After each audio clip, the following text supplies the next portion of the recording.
Director of Research Operations at the Center for Resilient and Sustainable Communities, or CRASC, as we like to call it, at George Mason University in Fairfax, Virginia. CRASC is a transdisciplinary research center that addresses critical real-world problems through integrated approaches that build resilience. And let's see. Star Tides is a global knowledge sharing network that focuses on building sustainable resilience, promoting human security, freedom from want and freedom from fear, and creating life-changing social and economic opportunities. Star Tides was established in 2007 at the National Defense University in Washington, D.C., and today Star Tides is coordinated through CRASC. Star Tides is financially supported through generous donations. We invite you to support our efforts by visiting the CRASC website. Click on Give and write Star Tides under additional comments about your gift. Thank you. And I'll stop sharing the screen now. Now on to our program. Today we have Dr. Tonya Thornton, sorry, serves as principal of Delta Point Solutions, LLC, an interdisciplinary social policy and administrative sciences consulting firm. She utilizes innovative research rooted in performance management and operational modeling, focusing on public safety, critical infrastructure, and emergency management. Prior to establishing her own firm, Dr. Thornton was the director of grants at George Mason University's Schar School of Policy and Government. She was also a research assistant professor in the Master of Public Administration program and was coordinator for its Emergency Management and Homeland Security Graduate Certificate. While at Mason, Dr. Thornton served as co-principal investigator for CRASC and was an advisory council member for Mason's Institute for a Sustainable Earth, in which she served as its liaison to the Fairfax County Energy and Climate Task Force. A resident of Port Republic, Virginia, Dr. Thornton has a Doctor of Philosophy in Public Policy and Administration from Mississippi State University, where she also earned a Master of Public Policy and Administration and a Bachelor of Arts in Political Science with an emphasis in geosciences. Erin Rose is the founder and managing director of Global Tactics, a strategy advisory firm residing in San Jose, California. Erin serves as chair of the Star Tides Advisory Board. Erin, over to you. Oh, thank you, Carissa. And you are also a graduate of Mississippi State. So, we've got two here. But thank you, everyone, for joining us for this fireside chat. This is Dr. Thornton is going to show a few slides, but the conversation is very informal. We'll have some questions, but I really encourage everyone to participate, either by putting in questions in the chat or simply just letting me know, raising your hand or just speaking up and asking your question. So, but Tonya, go ahead and show your slides and kind of get us going into the discussion, which is very timely. I mean, it's always timely, but really the notion of the interconnectedness of resilience and emergency management. I'll just add a couple of comments. Emergency management has taken on, in my mind, a very different meaning in recent times, because, and this came up in a Star Tides advisory board meeting yesterday when someone used the phrase, a flood or storm of the century or the millennium, and that's changed between hurricanes, hitting the United States or other areas, or floods like Montana and Northwest Wyoming has encountered, or the drought that the Western United States is encountering. So I'd love to kind of, as you go in, how do government agencies, how do communities, how do businesses prepare for these storms and in these natural events that's occurring more frequently and with more severity? Thank you, Erin. Can everyone see my slides and not the notes? Yes, we see the slides and not the notes. Wonderful. I apologize. I am still adjusting from jet lag from being gone to UAE for the past month, getting ready to head back in another week and a half. So for another month. So I've been doing a lot of presentations around this intersection of resiliency as related to critical infrastructure and emergency management. So if I sound like I'm losing my mind a little, I probably am, just because I'm on autopilot at this point. So thanks to everyone for being here today. Thank you to Aaron and others at CRASC, Carissa, for having me give this fireside chat today. I'm quite honored, and I'm excited to share with you some insights. I'm sure most of what I'm going to say, you probably have already thought about it, but maybe not in an integrated manner. So we know that the international community faces a series of disasters each year that cause thousands of deaths and cost billions of dollars, not just in recovery aid, but also the disruption to commerce, destruction of homes and critical infrastructure. Particularly today, we're going to be focusing on 4 major systems of critical infrastructure, those systems in which I will again point out that are the essential functioning of society and government. So that would be energy, which oftentimes drives transportation, communication, and water. If one goes down, the others tend to have a cascading and compounding impact upon the stress of those systems. Now, many of you are probably automatically thinking, if you've ever seen the movie Live Free or Die Hard with Bruce Willis, there was this fire cell that knocked out one utility or system after the next, after the next. At the time, our intelligence community was pushing back on the notion that fire cells actually existed. But that movie came out, about 15 years ago. And since then, they have changed their tune a bit, just because we do see this interconnectedness, just like this globalization of everything that is touching upon one another in every country, particularly highlighted by the pandemic.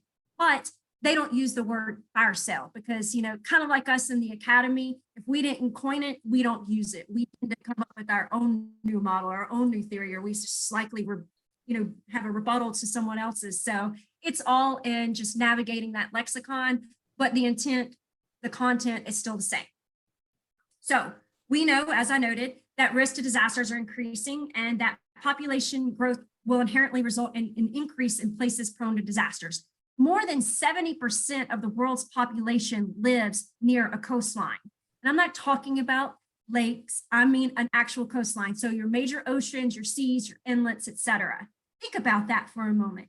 If you go to Oak Ridge National Laboratories, and Carissa has done some research on this as well, there's a program called Landscan in which they have satellites that are tracing the electricity that's being put out at any given time during the night. Is best when you can kind of monitor it, because most people are at home at night during the week. They're not necessarily transient en route to work or vice versa. So it gives you a more accurate measure of population density, because not every country has as great of a system as the US Census Bureau, and we still know ours is faulty. So on average, we can approximate that about 70% lives close to the world's coastline, in which a significant portion of our natural disasters and otherwise human-induced occur. So we know that this nexus between safety and sociocultural respect will present a number of policy and administrative challenges. We still don't get it right. Think about all the failures we've had in emergency management as being a very young profession, rooted back to about 1985, born out of wildfires of Australia and snake bites, might I add. Most countries around the world still have no definitive concept of emergency management. It is still very much like what we have done since 9/11, but we've reintroduced the civil defense terrorism aspect to it. So in other countries, it kind of falls under public safety.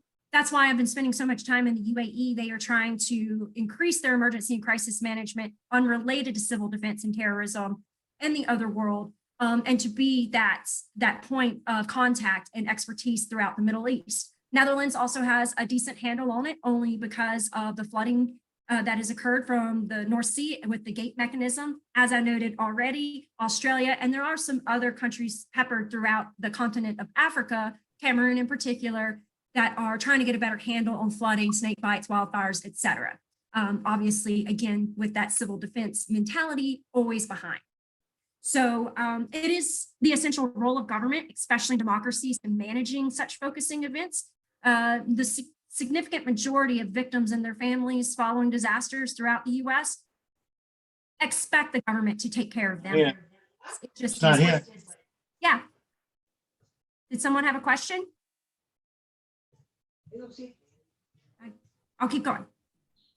So we know that emergency management is the discipline and also the field of study of avoiding risk to disasters, hazards, the threat, and dealing with them in an effort to lessen their impact. And so it's a process orientation of developing kind of response or planning categories. So the four traditionally agreed upon, which I'll get into momentarily, are mitigation, preparedness, response, and recovery.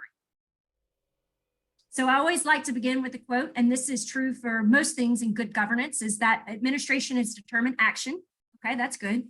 Taken in pursuit of a conscious purpose. It is the systematic ordering of affairs and the calculated use of resources aimed at making those happen which one wants to happen.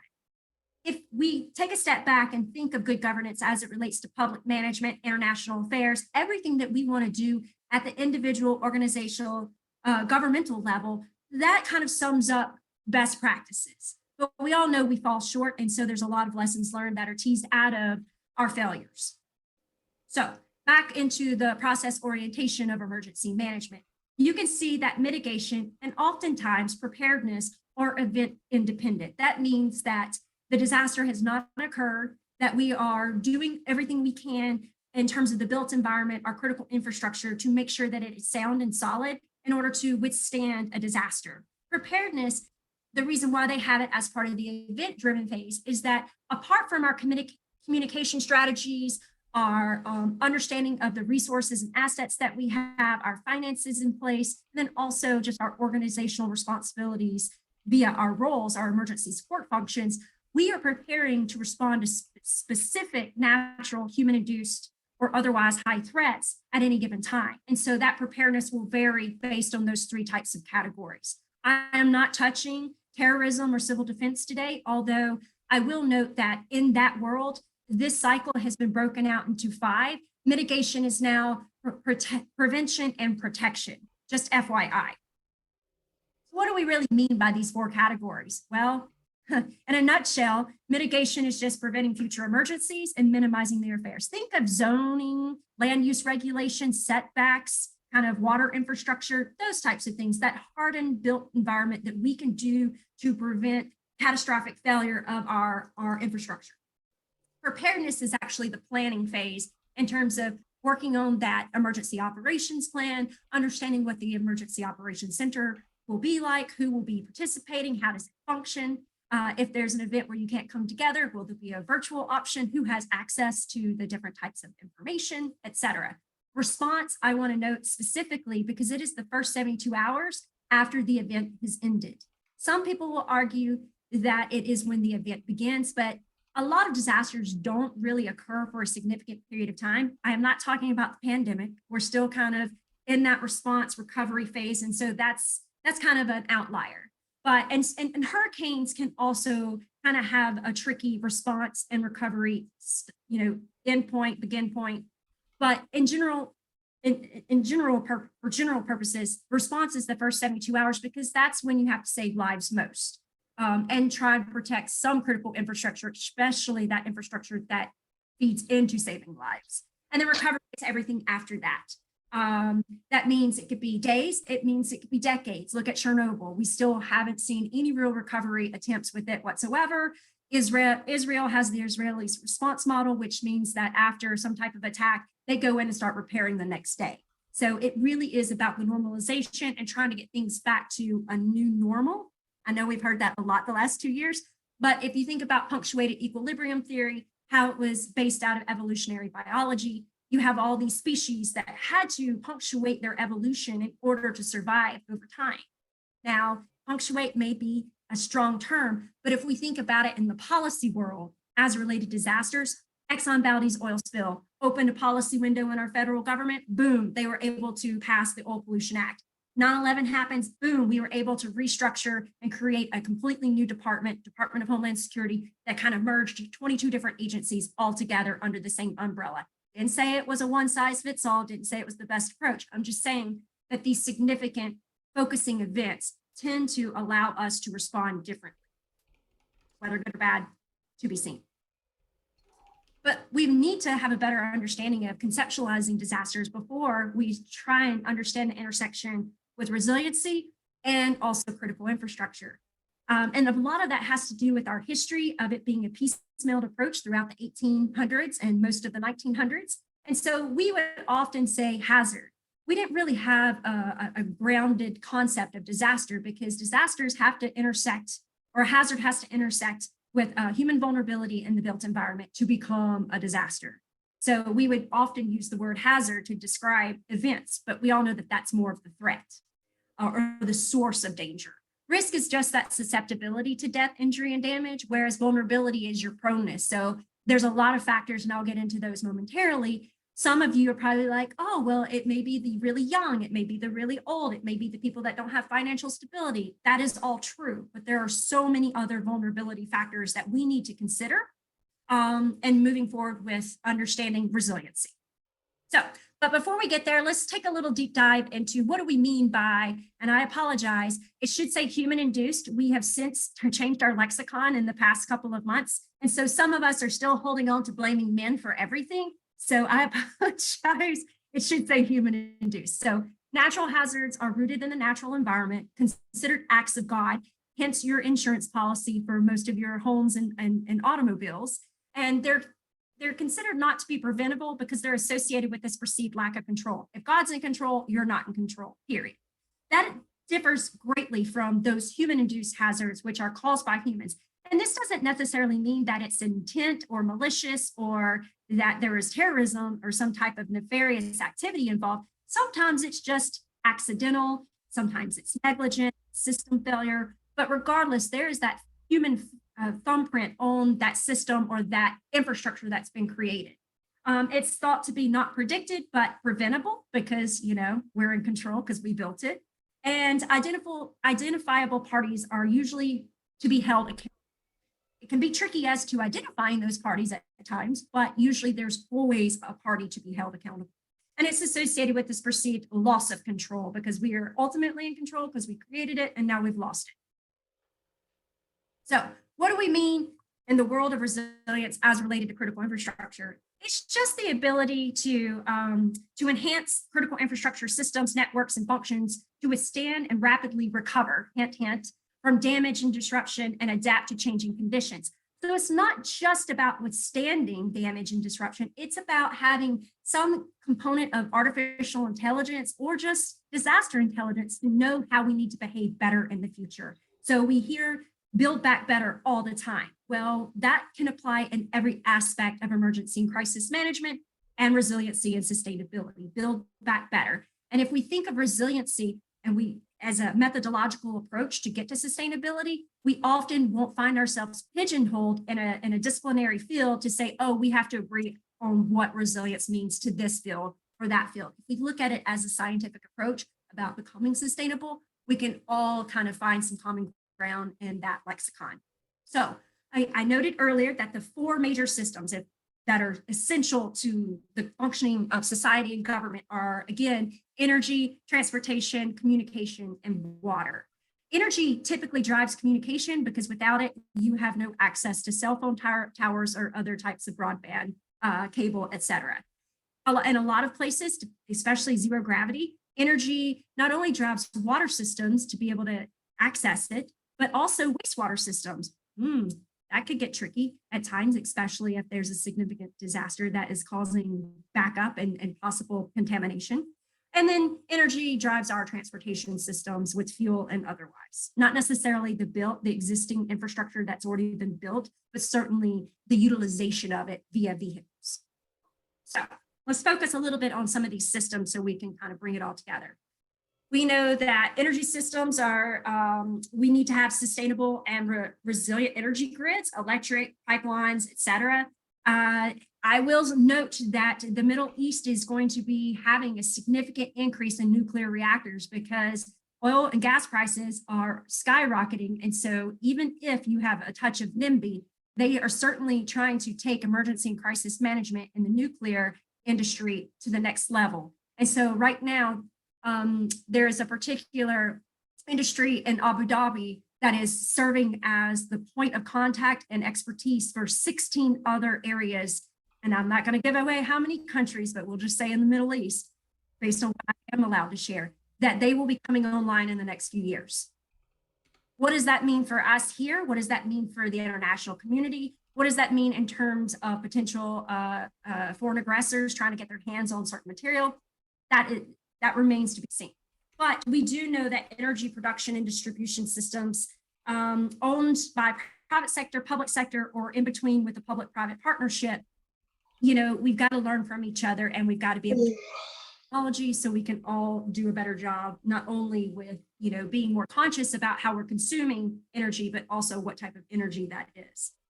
So it's that codependence infrastructure. And so, like I said, a lot of the other major systems, particularly the other three major, are reliant upon energy.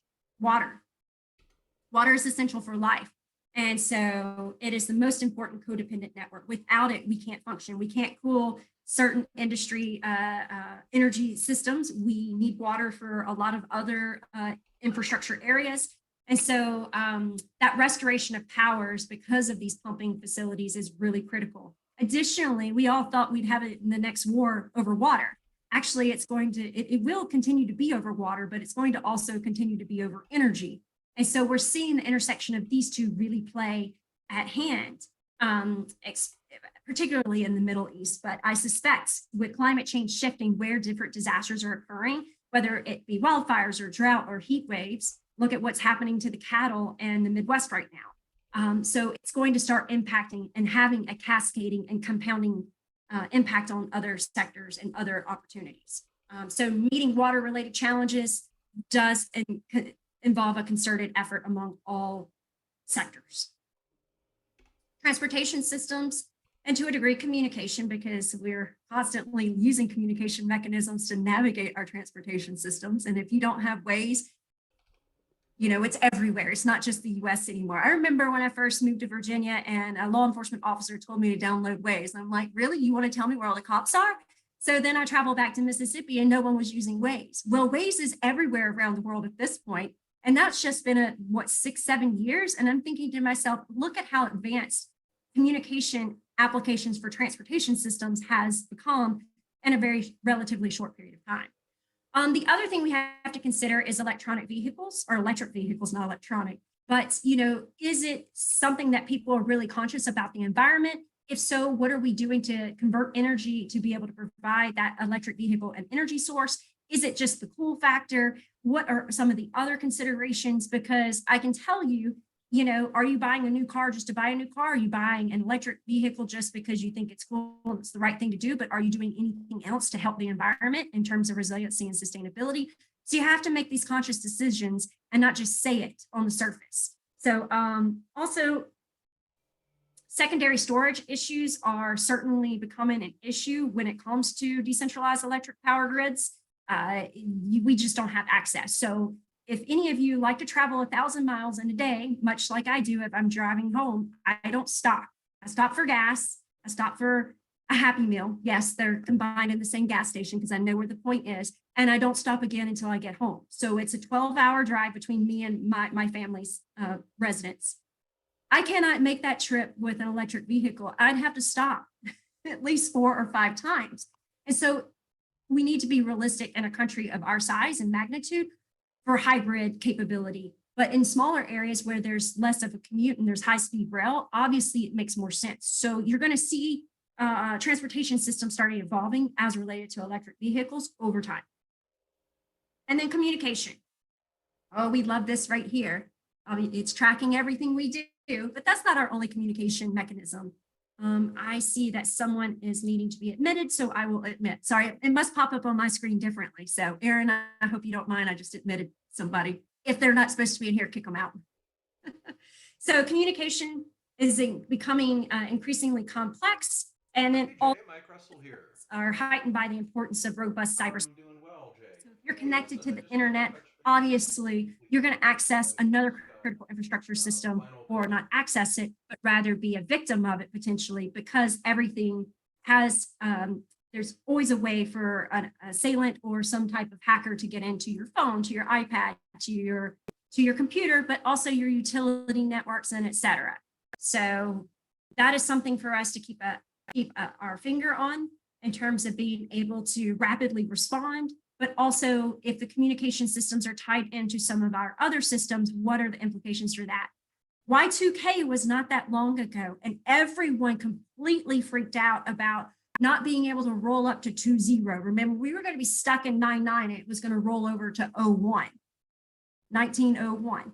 And there was a sheer panic about all of these systems being tied to the internet and whether or not the prison doors were going to open.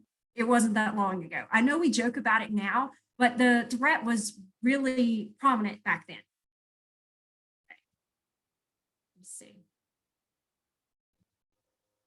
So let's see where I'm at. I've got a few more slides, and then obviously we'll open up to Q&A for whatever Aaron may have. So what are the implications of critical infrastructure for emergency management? Well, we know they're long-term drivers in critical infrastructure that have these implications because emergency management is a relatively young field. Again, 1985, we tend to have a tumultuous relationship with civil defense and homeland security, and we go back and forth. A lot of times we respond in a military, paramilitary mentality, whereas when we talk about natural and human-induced threats or hazards, they have a psychosocial component to it. So it's more of a community-based response, not a war, hot, cold zone kind of response. That said, active shooters and high threats are treated differently because that's riot violence, fires of weapon, marauding, etc. So emergency management is starting to get into that field only because we're seeing such a high level of that occur at the community level within the United States. And so being able to comfort those community members and being a part of that community really helps to lend in the healing process. We also know that we have to continue to rely on large centralized infrastructure projects, get it done. The US, we piecemeal our infrastructure projects along together. It's almost like a stitching pattern. Or if you're ever driving along in the South and it's really, really hot and you come across a yard that hasn't been watered or manicured and you're like, it looks like that grass has been stitched together. Well, that's how our infrastructure has been treated. And we see this play out in the federal government in terms of access to funding. We also know that there's an importance for government to help provide that cybersecurity to physical infrastructure, but also securing information as related to infrastructure and all of us. I mean, we too we're a critical asset in the infrastructure world. Connection of CIP again to emergency management. Well, we know that the nation approaches infrastructure over the next few decades. There's a lot of aging or failing infrastructure. Look at what's going on with our highway systems. We also know this additionally about our bridge systems. But what about our level 1 trauma centers? Or what about our federal buildings in terms of security? What about our infrastructure system as related to the metro right around the DMV area? Our significant international airports and seaports. We also have a history of poor land use planning in this country, just because that's how we kind of evolved and moved out west. If there was water access, we'd pop up and have a small water, like little town. And so a lot of these are starting to fail because people are moving away because of drone urbanization and access to opportunities. But so in the future, we're going to have to rely on these information networks. And this was kind of born out of 9/11 with the adoption or creation of fusion centers at the state level. But still, there was the silos of information and intelligence access. And so you didn't really see a lot of progress made out of the fusion centers.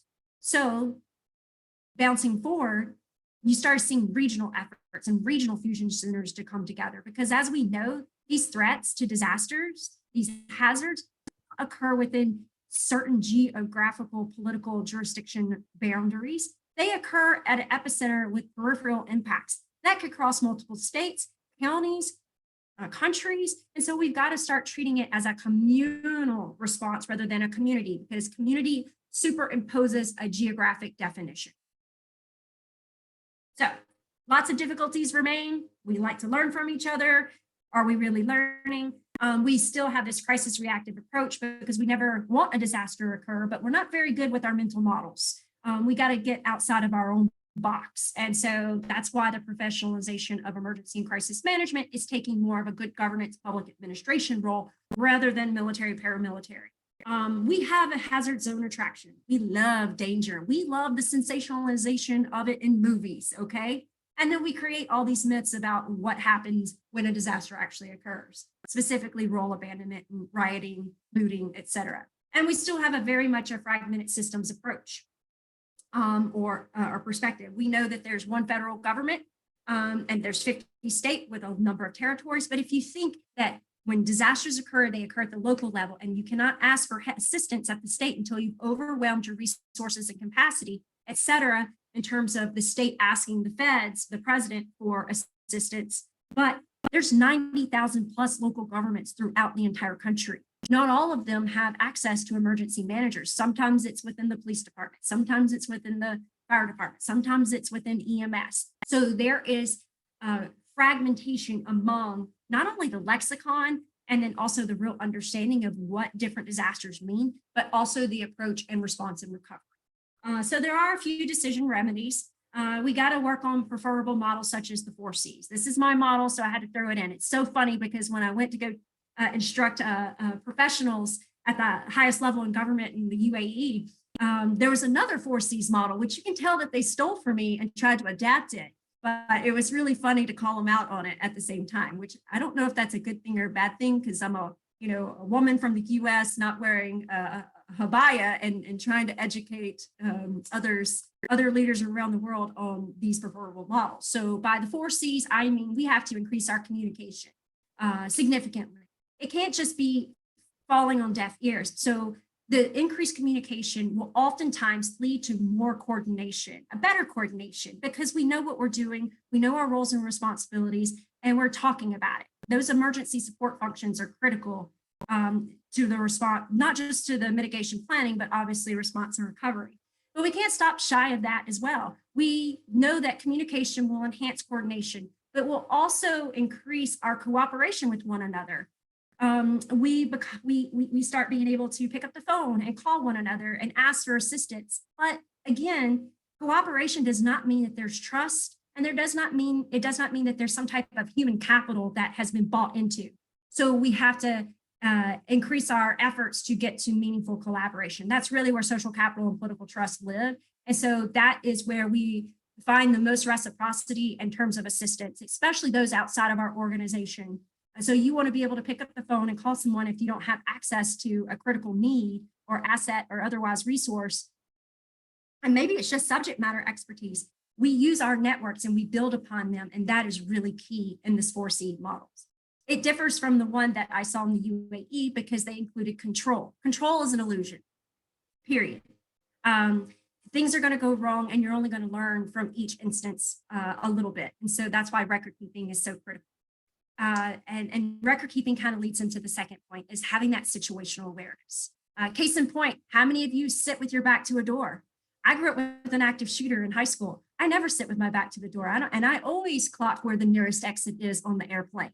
So even when I teach, I don't like with my back to the door. I want to know that I am paying attention to everything that's going on around me. So that assists me in thinking critically and assessing situations differently. And then that way I can try and, if there is an incident, try and return to a period of normalcy as quickly as possible. Whether it's a hit, whether it's a miss, we're trying to get back to some type of normalcy. I already kind of noted that disasters occur at the core and the peripheral, that our crisis models have been typically focused on post-crisis or lessons learned from civil defense and terrorism, and that policymakers are not experts in disaster management or emergency and crisis management. And so they need to rely on these subject matter experts in order to provide them guidance in terms of what to do. But ultimately, we know if communal networks are disrupted, there will be a lasting impact on the community. Again, disasters occur at the local level, so understanding disaster meaning is essential to the problem-solving process. You can't just go in somewhere that you have no connection to whatsoever and tell them what to do. They're not going to respond the same way. We saw this with Hurricane Katrina in both Louisiana and Mississippi. And so collaborative partnerships out of these decision-making models are really going to be key. So I'm going to leave you with a little bit of a framework. So as part of this 4Cs model, increase communication, to enhance coordination, to have some more cooperation, to get to meaningful collaboration, we have to have an integrated approach between public safety, that is at the local, the domestic side of things. Again, not Homeland Security, civil defense. Emergency management, which overlaps with it because it's not exactly public safety. And then also that element of critical infrastructure, because regardless of what type of hazard it is, it's going to have an impact on both human and the built environment. So I'll leave it at that, and I will hit escape and stop share so I can see all of your beautiful faces.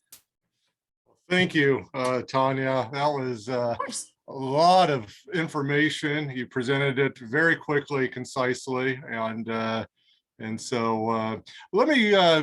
And if anyone's got questions, put it in the chat box or raise your hand and we'll call on you. But you kind of touched on this, but I want to go a little bit deeper. First question is, you mentioned Katrina, and is that kind of standard as far as how not to handle disaster response and that is the case study of all time around the world. It is like what not to do ever. Not only did the U.S. Army Corps of Engineers do a simulation the year before and call it Hurricane Pam, obviously they just, people that had access to the report, both in Louisiana at the state level and then obviously at the municipal level, just kind of set it on a shelf and were like, oh, but they predicted everything that happened essentially that came out of Hurricane Katrina. And when we look at Hurricane Katrina, it's not just about that first disaster, which was the hurricane itself.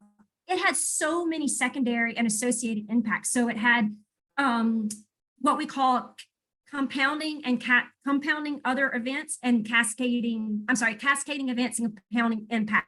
So together they were moving event 1, event 2, event 3, and then the impacts were compounding upon each of those events. So you had Hurricane Katrina. Obviously, it created storm surge, and additional floodwaters. It created several tornadoes. It put so much pressure with the amount of rain that was falling on the levee system that it breached. And so it caused flooding in the city. Then you had other systems starting to fail, like energy, water. And so you saw a lot of wastewater and other types of environmental and pollution contaminants within certain pockets of the affected areas, not just New Orleans. I mean, that's where most of our attention is based, but also on the management side. We know that Mike Brown was not equipped to handle this as a FEMA administrator. I mean, and I can say this because I just got back from Arabia, is that his expertise was in Arabian horses. And so we look at the impact of nepotism and patronage on certain types of departments and whether or not that may have played a role, whether it, it could have been ill adequacy in terms of leadership at the local and state level. I mean, just the failure of issuing evacuation notices, when counterflow started, not partnering necessarily with the cruise industry, with the bus lines. They didn't use their school buses. They didn't even look to Amtrak to evacuate people. So it was a paralysis of all things bad. So taking this a step further, how can and what's the responsibility of agencies in the community when it comes to disaster preparedness? And I use a couple of examples.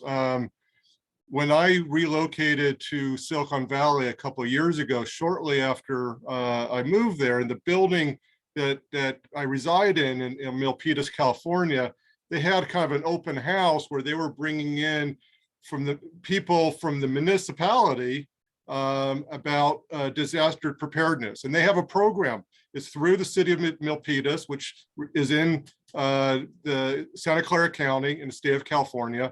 But they have a program free. It's multiple days or multiple weeks, like every Saturday for I think 4 to 6 weeks, because preparedness and then the initial response when there is a disaster, like an earthquake, is going to be in the home and to the neighbors.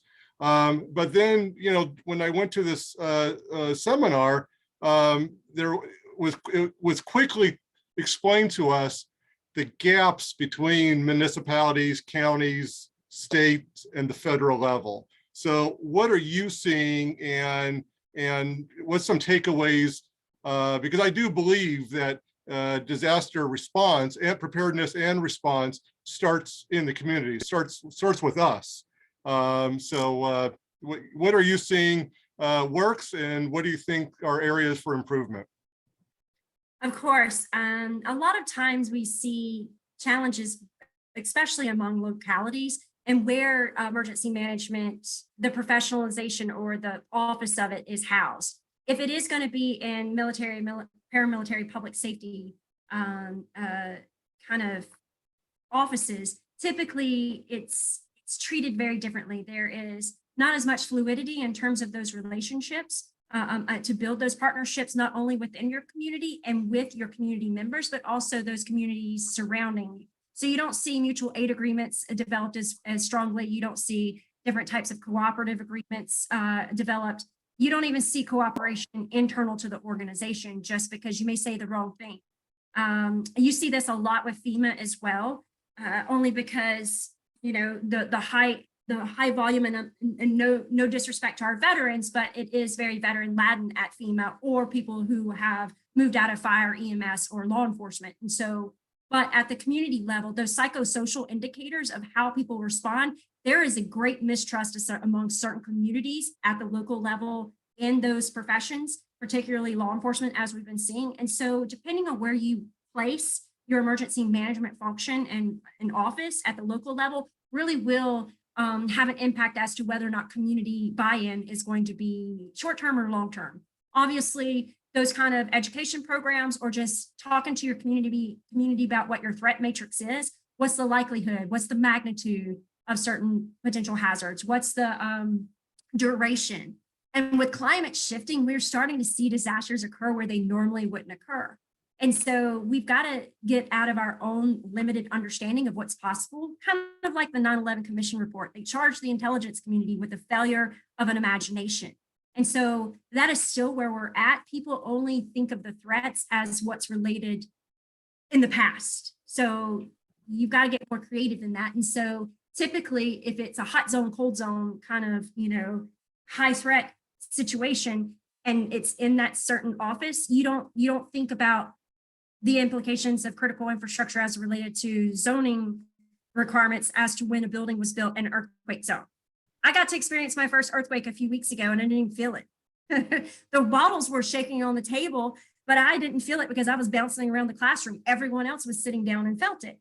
So I was excited. I got to experience my first sandstorm, which everyone's like, oh, this is horrible. I'm like, this isn't so bad. I've been through a dirt storm. All of it is relative in terms of what experiences you've had with disaster, what you're doing to listen to others' experiences, and then also what your community is doing as well to learn from other communities that may not necessarily be right around them, but others that may be sister cities throughout the United States or the rest of the world. I mean, so we don't do a good job of drawing lessons learned from outside of our own comfort zone because it can get a little scary, or you just don't think it's possible. I know a lot of this comes down to financial resources and, you know, not having enough, and then whatever financial resources are available about, you know, the effective allocation. You know, Janice Tufte is a friend of mine in Seattle, you know, puts a comment about, you know, predicting the next volcano or next absolutely right. You know, earthquake. Actually, Janice, you've got your hand up, so go ahead. Yeah, hi, I'm sorry I don't have my face up there. They show up in some Zoom. No worries. Aaron and I've known each other for quite a while, and I became involved with CERT. You know what that is. I don't even know, back in the 90s. So, in living in Washington State, we have so many opportunities for disaster, and I became very involved with emergency management and mostly in housing and sheltering here in Seattle about 10 years ago. For under resourced communities, right? So the more we move people into this inner city and they live in these little tiny apartments, 500 square foot apartments, and it's happening everywhere, right? And people don't have the ability to keep water, and the building itself doesn't have the capability to have they don't have the storage room, right? So like I'm like you, wherever I go, I always think, what's my exit? Where's this? I live in a small place, but I've got emergency stuff here and there and everywhere. And, you know, I'm just ready, but we never know where it's going to hit. You know, I was here when Mount St. Helens hit. It was like number 120 or something on volcano list, and, you know, it blew up.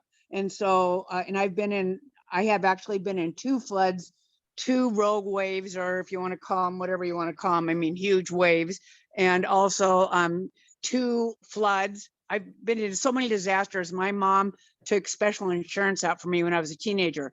So, and 2 avalanches, I think I said that. So, you know, it's a point of, and I know this is so true right now, people are sitting on their laurels because we have not had a major disaster here on the West Coast for a very long time, right? And I lived in the Bay Area. I had just moved when the '89 quake hit.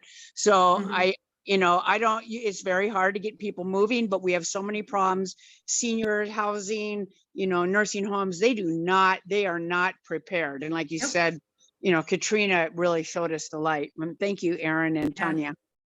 No, thank you so much. Janice, you know, take a look at what's in your vehicle, what's in your preparedness bag. I mean, I do this exercise quite a bit with individuals, and even in the UAE, most Middle Eastern countries, it is required by law to have a mini fire extinguisher in your car because the temperatures get so hot that they don't want a fire to be combustible on the roadway. And so I was thinking to myself, I actually don't have that in my vehicle. I've got everything else you can possibly think of, but not that. And so if we aren't even prepared in our cars, do you really think that we're prepared in our homes? Because a lot of times we spend a significant chunk in the professional world.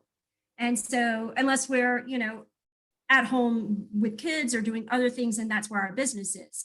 And so to be able to kind of put things together and understand what it is we need to survive, even if it's just 72 hours, because remember, that's when urban search and rescue is going to be underway.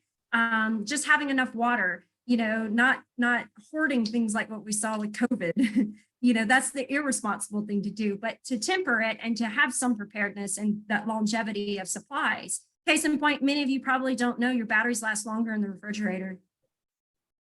This right here, if you have a case on your phone, it's always good if you get disconnected from the internet, and also your purse to have money in between, just a little bit in between your case and your phone. Don't worry, your little platform to charge your phone still works through the money. It's just coming up with creative solutions that we can do at the individual level that we can then share with our families and our kids in order to start doing that. And then they teach other people these small little easy solutions just to kind of, you know, build it out over time. But most of us don't have a communication plan. Another example from Hurricane Katrina is that when the university started evacuating their administrators, we took one at Mississippi State University that we knew, said, come on down. He was the associate provost, the president of the university 3 days after Katrina was over, you know, the last of the storm itself. He said that on the 5th floor, there was the server with all the academic credentialing of every student that was enrolled currently and every graduate that had been through the program or been through the university. There was no cloud backup because it was 2005, and there was no off-storage or off-site backup. You had to have a special escort by the National Guard in order to get into the university to get the server. Because what if, you know, we didn't think about it back then. We didn't think we needed digitized secure copies of our social security card, our birth certificates, our credit cards, our passport, but we do now, or do we? So it's just those little things that can make such a big difference at the individual level that then can translate into the community level. And I see a few other things that are popping up. Yeah, we're out of time, but I do want to get Ryan Anderson's question. Looking into your crystal ball, Tonya, how do you see the emerging infrastructure of the solar and wind driven utilities impacting resilience when planning for or responding to emergencies? Ooh, that's a great question. There are so many mixed reviews around solar and wind, and while we want to consider it as a really great sustainable energy source, they both present significant problems. Solar obviously takes up a lot of land, and we have people to feed. Also, there's a wastewater or water runoff issue as related to solar, depending on how it's going to replenish our aquifers and also our other watersheds. So a lot of people put up these solar farms very quickly, and they get all these tax subsidies because they are better than farming land, but at the same time, it presents a whole new set of administrative challenges.